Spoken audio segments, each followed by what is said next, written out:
Welcome back, everyone, for another deep dive. This time, we're tackling those AI overviews that seem to be popping up everywhere on Google. AIOs, yeah. AIOs, right? So we're looking at this Search Engine Journal article from November 13th, 2024, and it's sponsored by SE Ranking. Really trying to dig into how these things are already impacting websites and what we can do to keep up. Right. It's changing so fast. Yeah. It really is. One thing I thought was super interesting, the article mentions that AIOs aren't just a U.S. thing anymore. Yeah. They're already showing up in searches in 6 countries. 6 countries. That's pretty incredible. Yeah, that's a lot. It seems like it's really spreading fast. It really is. And that just goes to show how quickly the search landscape is changing. Exactly. And, okay, before we go any further, I think it's worth clarifying, like, what exactly are these AIOs? I feel like I see them changing all the time.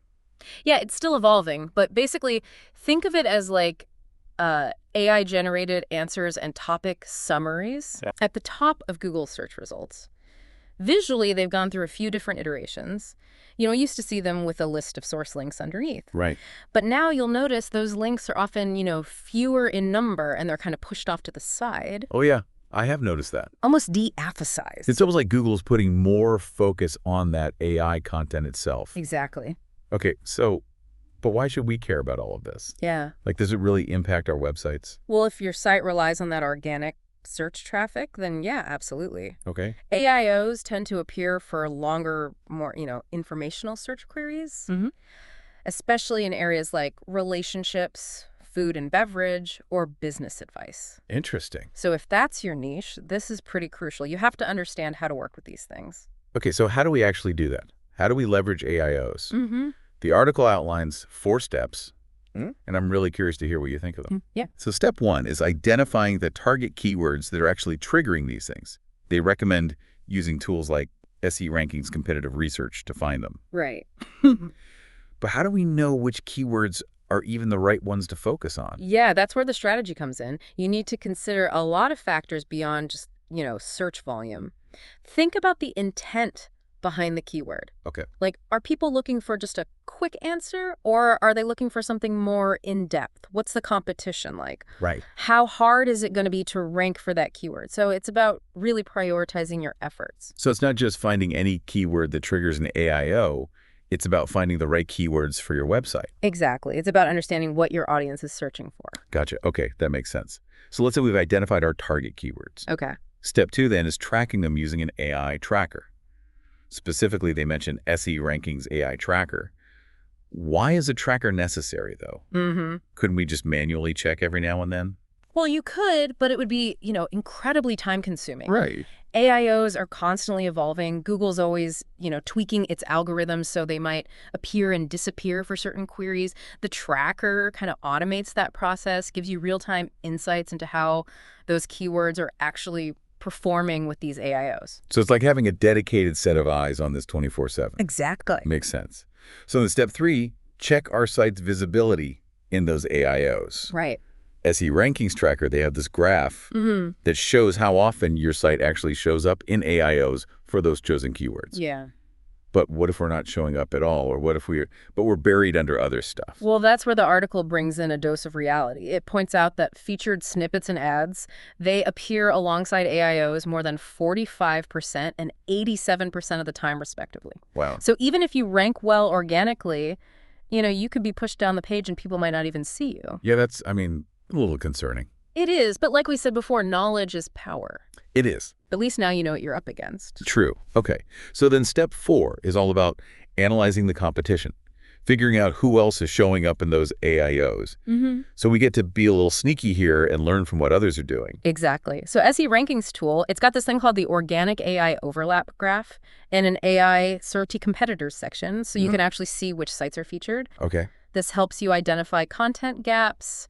Maybe your competitors are covering aspects of the topic that you're not, and that's why they're getting pulled into those AIOs. So we're not just looking at who's ranking, but what they're doing that's helping them rank. That's right. Trying to understand what Google's algorithms are looking for and how we can adjust our content to align with that. Okay, cool.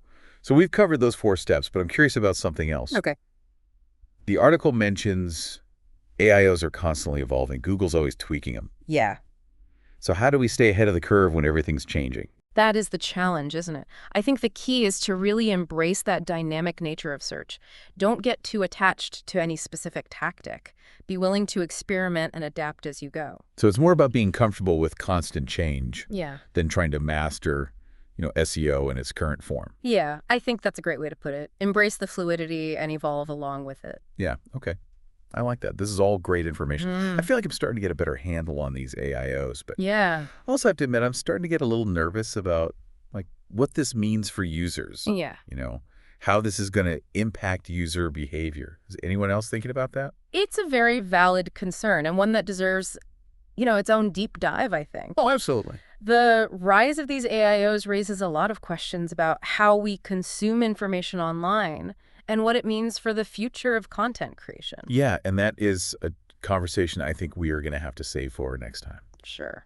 We've already covered a ton of ground today. Just to kind of recap, we've learned what AIOs are, why they matter, and how to at least start adapting to them. But it seems like the real game changer here might be how this influences user behavior in the long run. Right. And that's something we'll pick up in the next part of our deep dive. For sure.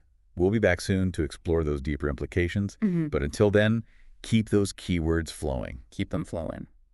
Welcome back. Picking up where we left off, I think we were really starting to get into some of the bigger questions about these AIOs. Yeah. Yeah, it's not just about, adapting our SEO strategies. It's like, how could this completely reshape how people are even interacting with information online? Absolutely. Like, it's a little mind-blowing when you really start to think about it. If these AIOs become the dominant way that people are consuming information, like what happens to all the rest of the content out there? Exactly. Will people even click through to websites anymore if they get these nice little summaries right there in the search results? It's certainly a possibility. And, if that does happen, we could see kind of a ripple effect across the whole digital ecosystem. Yeah. What does that mean for content creators? What does it mean for website owners, even advertisers, The way we think about creating and delivering value online might need to completely change. It almost feels like these AIOs could become these like gatekeepers of information, Yeah. Controlling what gets seen and what gets buried. And doesn't that give Google a lot of power? A lot of power, yeah. And that's a valid concern. Whenever you have a single entity with that much control over information, questions of bias and diversity naturally come up. How can we be sure that the information in these AIs is balanced? How can we prevent, algorithmic bias from shaping the narrative? And even if it is accurate and balanced, there's still the question of critical thinking. Like, will people be less inclined to really dig deeper or question what they're reading if they're just presented with, a neatly packaged answer from Google's AI? It is a slippery slope. I mean, you could argue that AIOs make accessing information more efficient. Right. They save time, especially if you're just looking for a quick answer. But on the flip side, they could discourage deeper engagement with complex topics. If people get used to just these like bite-sized summaries, are they going to lose the desire or the ability to really analyze and synthesize information from multiple sources? So where does that leave us? Right. Like how, as content creators and website owners, how do we navigate this? Right. Do we just accept that AIOs are the new reality and try to optimize our content accordingly? Or is there a way to push back a little bit and reclaim some of that control? I think it's a combination. We can't ignore AI's influence in search, but we also need to be proactive, find ways to stand out and offer something that algorithms just can't. And what does that actually look like? Well, it starts with understanding AI's limitations. Algorithms are great at data processing, patterns, all that. But they don't have the depth of understanding, the critical thinking, the emotional intelligence that humans have. So maybe the key is to focus on those uniquely human qualities. Right. What can you offer as a human content creator that an AI can't? Can you provide a unique perspective, a personal story, something that sparks deeper engagement? So it's about finding those elements that really resonate on a human level, the things that make people think and feel and connect. Exactly. Reminding them why human-created content is still so valuable in a world that's becoming more and more dominated by machines. Okay, so we need to be more human, but we also can't just ignore these AIOs. We still need to understand how they work so we can, adapt our content. Absolutely. It's a balancing act. We need to adapt to the changing landscape while still finding ways to make our content stand out, offer something that an AI just can't replicate. So it's not just about tweaking our SEO strategies anymore. Right. It's about completely rethinking our entire approach to content creation. I think that's a great way to put it. It's a total mindset shift. Right. From optimization to innovation. Okay, yeah, I like that.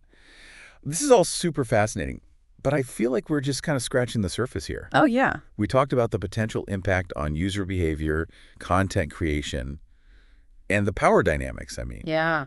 But what about the evolution of the AIOs themselves? Right. The article talked about how Google's always experimenting with the layouts. Right. Remember how they used to show like the full list of source links under the summary? Mm-hmm. Now it's just a couple links tucked off to the side, almost an afterthought. Makes you wonder why they're making those changes. Like, what are their priorities? It almost feels like they're trying to downplay the source material, to be honest. That's a good point. And that raises even more questions about how we as content creators make sure our work gets discovered. Yeah. And that we're getting credit for it. It's like we've stumbled onto another layer of complexity here. Maybe we need to take a step back and process all of this. Yeah.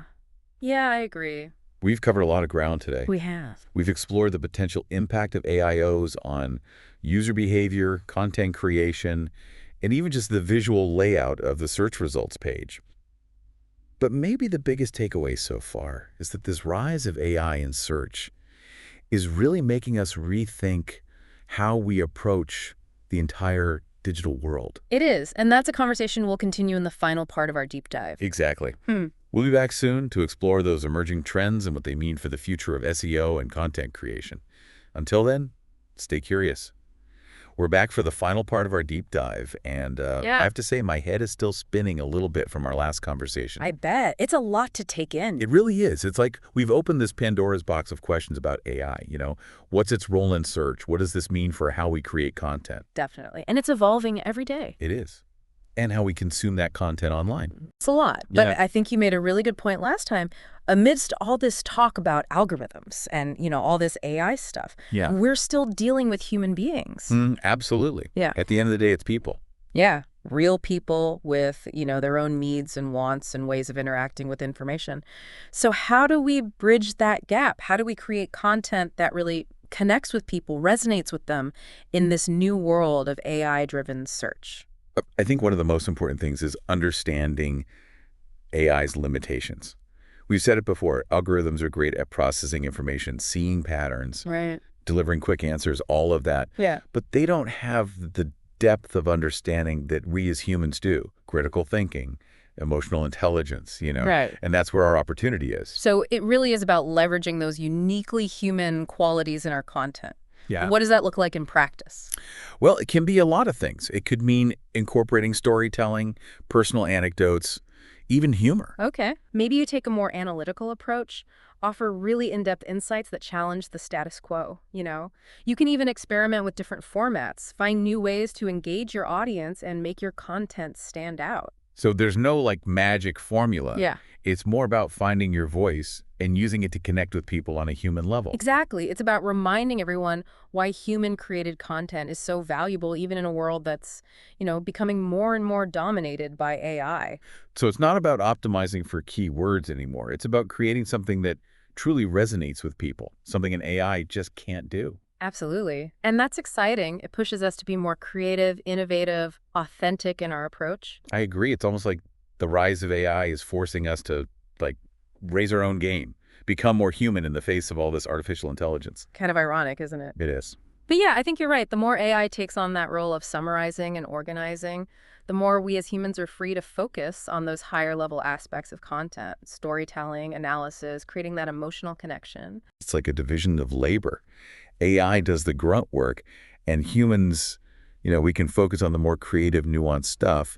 And who knows what kind of amazing things could come out of that kind of collaboration. That's what I'm excited to see. This is all uncharted territory. There's a lot we don't know yet, but I think it's important to approach it with curiosity and a willingness to experiment. That's a great point. The future of content isn't about battling against AI. It's about finding ways to work with it, leverage its strengths, and then use that to enhance our own human creativity. Well said. And to all our listeners out there, thanks for joining us on this deep dive. We know the world of SEO is changing fast, but if we stay informed, adaptable, and above all else human, we can navigate these changes and continue to create content that connects, inspires, and makes a difference.